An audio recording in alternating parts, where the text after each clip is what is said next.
You guys are in here. I'm going to show you guys some gameplay playing PS5 games on my iPad.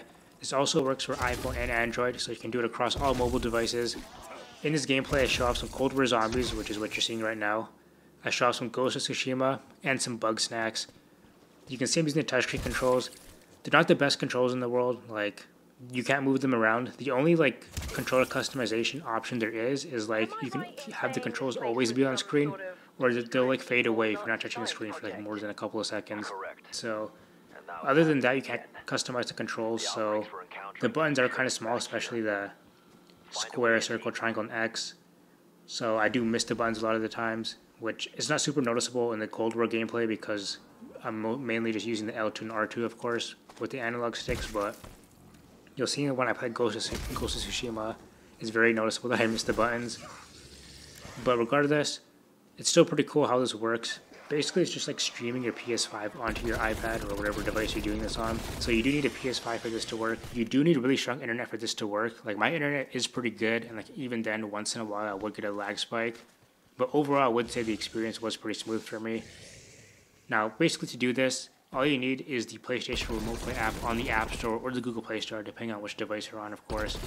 It's an official app from PlayStation. It is free. You download it. It'll take you step by step how to do it. It's a super easy setup. It literally takes under a minute to set up. But you just gotta sign into your PSN account.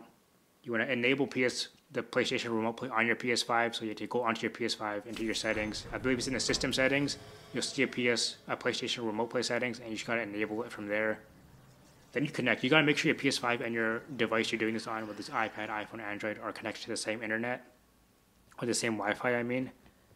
So once you do that, literally you just click connect on your PS4 Remote Play app, and then it'll automatically do it. I think the first time you set it up, it takes a little bit longer, but after that, it's pretty fast to connect. I would say it takes, for me, it took around 30 to 45 seconds to connect the first time, and after that, it took maybe 20 seconds each time to connect. So pretty simple to set up. So you can see here with Cold War Zombies, the first few rounds are actually pretty playable with touchscreen controls, just because you have time to aim in and make sure I'm pressing the buttons on the screen because of how slow the zombies are. But obviously, as the rounds go on, the zombies get way faster. I probably would just die instantly. That's pretty much why I didn't show multiplayer gameplay, just because I knew it would just be me running out into the open and just dying instantly because I wouldn't be able to react in time to kill anyone. But the first few rounds of zombies, when the zombies are pretty slow, it actually is kind of playable. I will say, with Cold War, multiplayer is pretty fun. I wish there was more multiplayer maps though. I feel like there's not enough. But the maps that are in the game are pretty enjoyable, so I think they'll hold me over until they're adding Nuketown in a couple of days, and then Season 1 starts a couple of weeks after that, I'm pretty sure. Sometime the middle of December, I think. So the maps are fun, even though there's not a lot of them. They are fun to play on, so they'll hold me over until the next season starts, or the first season starts, I mean. Zombies, easily to me, is probably the best thing about the game, though. I'm really enjoying Zombies this year. I haven't enjoyed Zombies this much in the Black Ops 1. And the Zombies maps for Cold War are going to be free throughout the year, which is kind of surprising to me. I thought maybe, I knew the multiplayer maps were probably going to be free because that's how they did it in Modern Warfare, but I thought maybe the Zombies maps, they'd make charge a small amount for each one, $5 per map or something like that, because obviously they require a lot more development to make with all the Easter eggs and how big the maps are and whatever, but they're going free, so that's great. So Cold War could potentially have the best Zombies mode out of any Call of Duty. So here's some gameplay of Bugsnax. It is the free PS5 PS Plus game of the month. I guess they're going to be doing one free PS5 game a month for PlayStation Plus, which would be interesting just because there's not a whole lot of PS5 games out there. So we'll see what comes out in the coming months. But this is Bugsnax. It's a very weird, interesting game.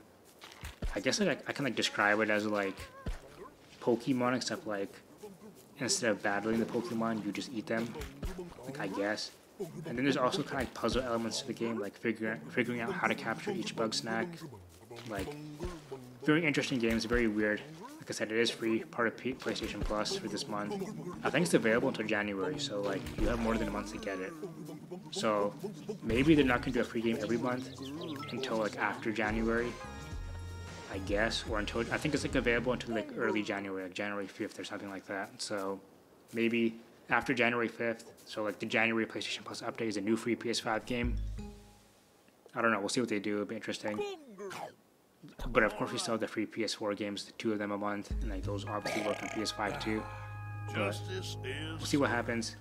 But yeah, this game is super weird. I'm only like an hour into it, and like it's very weird. The one thing I didn't like about it though is like it's not open world. Like if you want to go into like a new area, like let's say you're in one town and you want to go into the next town, there's a loading screen in between that. So it's not like just like open world, which kind of sucks. Like I was hoping it would just be like super open, like you can do whatever you want, go wherever you want, capture whatever you want, and eat whatever you want, I guess. But it's not like that, which kind of sucks. But it's not that big of a deal. I don't know if I'm gonna continue to play because there's so many other games coming out.